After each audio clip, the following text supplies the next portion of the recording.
자, 앞서 보신 것처럼 소득 양극화는 더 심각한 것으로 나타났는데요. 이 내용 취재 기자와 좀 더 자세히 짚어보겠습니다. 이한승 기자가 나와 있습니다. 자, 이 기자. 네. 일단 올 1분기, 2분기 소득 분배 상황이 더 나빠졌어요. 그런데 이제 정부와 이제 청와대 입장에서는 좀 더 곤란스러운다 이런 느낌을 받을 수 있을 것 같거든요. 어때요? 네, 아무래도 문재인 정부가 지금 추진하고 역점을 두고 있는 대표적인 정책 중 하나가 이 소득주도 성장 정책입니다. 네. 하위 계층 소득을 높여서 탄탄한 성장을 하겠다는 건데 오히려 이 저소득층 소득이 감소했다는 건 정부로서 뼈아픈 결과로밖에 다가올 수밖에 없습니다.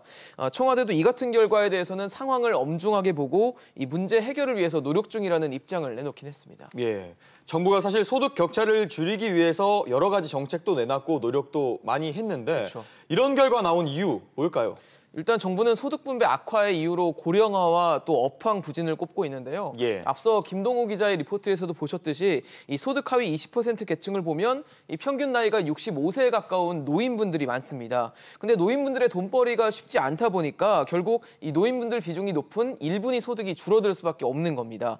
여기에 구조조정으로 인한 일자리 감소 그리고 고용 효과가 큰 건설업과 서비스업의 부진 등도 이 복합적으로 작용했다는 게 정부 측의 설명입니다.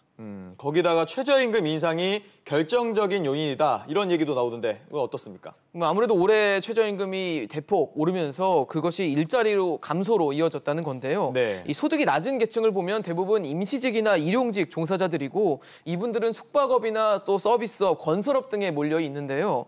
이 최저임금이 인상되면서 이 분야에 있는 일자리가 줄어들었고 결국은 서민층 그리고 소득 하위에 있는 20%에 있는 월 소득이 감소했다는 설명입니다. 네, 뭐 이 기자 얘기를 들었을 땐 정부도 같은 생각인 것 같은데 사실 최저임금 인상에 따른 보완이나 수정은 없는 것 같아요.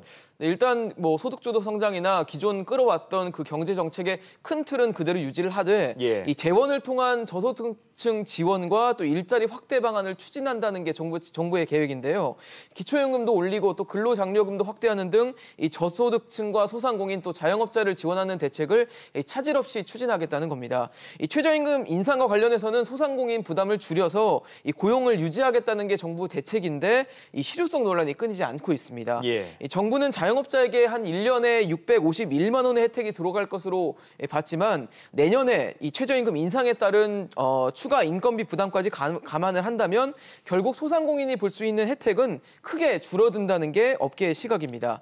이런 가운데 최저임금 차등 적용과 함께 근로시간 단축을 보완하는 대책을 모색해야 된다는 목소리도 높은데요. 직접 들어보시겠습니다. 예.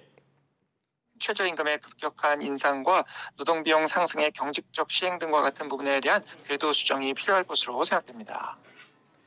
네, 하지만 정부는 이 정책적인 보완에 대해서는 난색을 표하고 있어서 어느 정도 수준에서 정책이 바뀔 수 있을지는 현재로서는 좀 알 수 없는 상황이 됐습니다. 네, 그렇군요. 이 기자 이야기 잘 들었습니다.